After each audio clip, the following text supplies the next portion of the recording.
السلام عليكم ورحمة الله وبركاته وإذن سلامي دمان صاحبة خالق وحنا يوتيوب channel كنا كسو دوادا موقال كنا مانتا runantii muuqaalkan waxaan ku baran doonaa sida loo sameeyo muuqaalada 4K ama HD ee aad ku aragto badanaa sida TikTok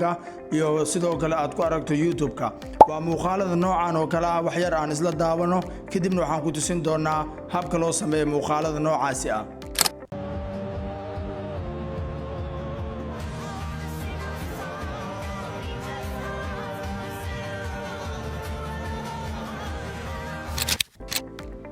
waxaan rajeynayaa inaad soo aragteen muuqaalkaasi wadeer waxaad ku soo dhawaataan habka loo sameeyo muuqaalada noocaas ah fadlan saaxiibayaal waxaan idinka codsanayaa muuqaalka inaad like gareysaan maxaa yeelay muuqaalka waqti aad u fara badan ayaa soo galo sidoo kale saaxiib ka mid ah saaxiibada ayaa wuxuu igu soo dhahay saaxiib maalmahan waad caajisan tahay ee maxaa kugu dhacay runantii waxaan ganiyay jaba YouTube oo idin maxaa yeelay saaxiibada badanaa video way daawanayaan balse like way ka tagayaan oo like ma saarayaan muuqaalka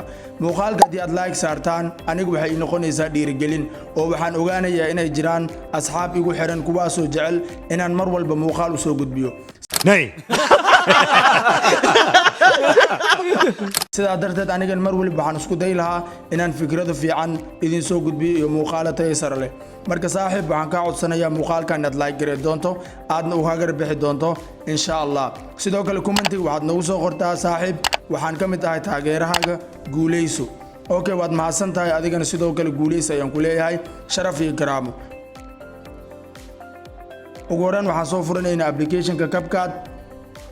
waxaanu sugaynaa intuu nagu soo furmayo applicationka hadeer wuu inoo soo furmay applicationka sidaad arkayso waxaan soo dooran doonaa halkaan ku qoran tahay new project markaan soo doorto waxaan soo gashan doonaa muuqaalkan rabo inaan ka dhigo HD ama 4K waxaad u taqaanaba okay muuqaalkaas ayaan soo gashanaya sportiska ah kadibna aad ayaan ku soo dhufanayaa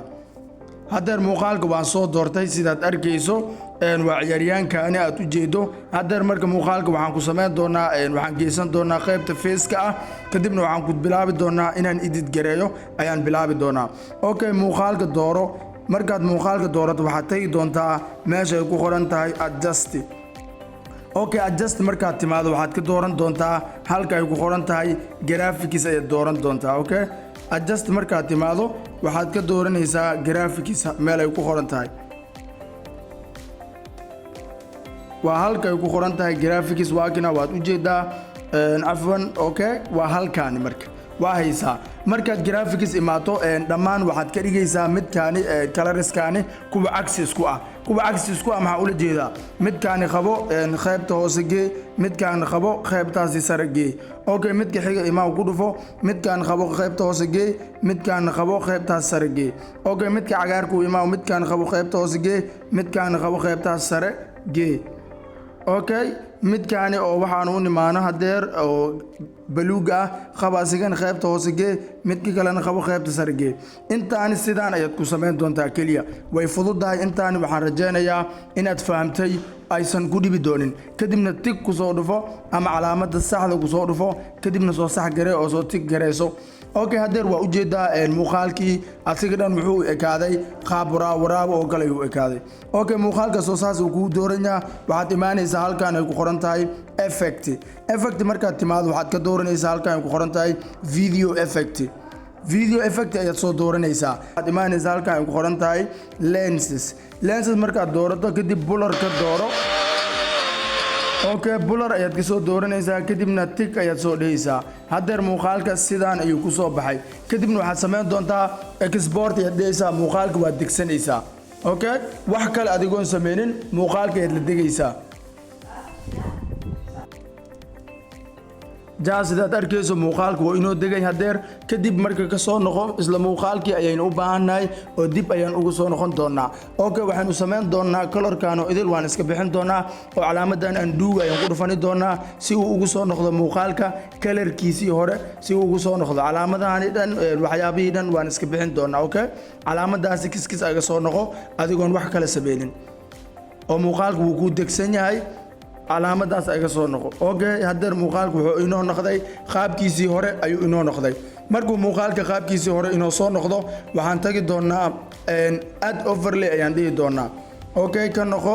ka wada noqo add overlay dooro kadibna add overlay ka dooro waxaad soo dooranaysaa muuqaalkii aad khasheysay ee aad ku ciyaartay kadibna add soo dheh markaad add soo dheedo isla ekeysi labada muuqaal ha isla ekaadaano oo shaashada la ekeysi okay sidaad arkaysaa deer labada muuqaal waynu isla ekeysinay markaaynu labada muuqaal sidaas iskula ekeysino kadib waxaynu sameyn doonaa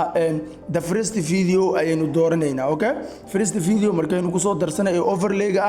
overlay-ga ayaynu dooranaynaa markaynu overlay-ga video-ga doorano kadibna waxaan dooran doonaa halkaan ay ku qoran tahay splice markaan doorano kadib waxaan tagi doonaa meel ay ku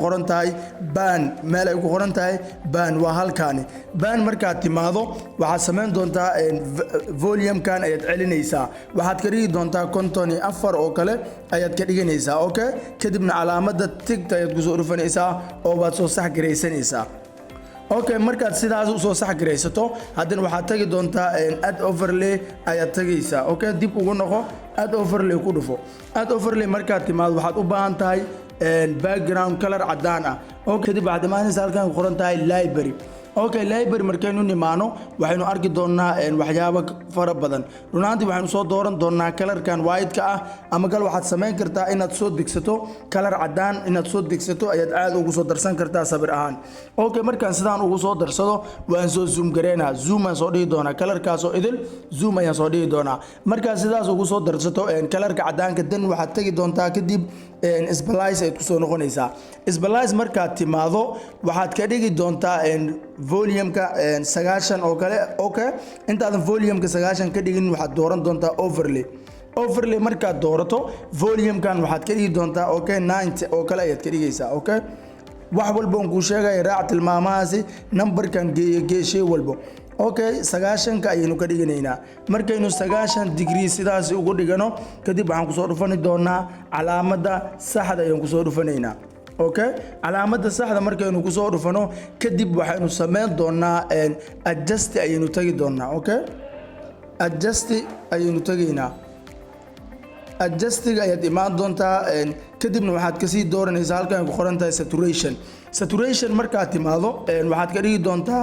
cabir 6 oo kale 6 oo kale ayaad ka dhigaysaa markaad 6 oo kale saas ay dhigto kadib tig ku soo dhufo hadeer waxaad la simi doontaa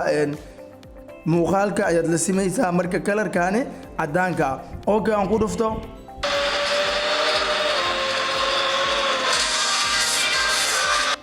okay waa u jeedaa hadeer waxaan sii sameyn doonaa midkan ayaa waxaan dhihi doonaa duplicate si uu noogu gaaro dhammaan muuqaalka ayaan la simaynaa okay sidaad hadeer arkayso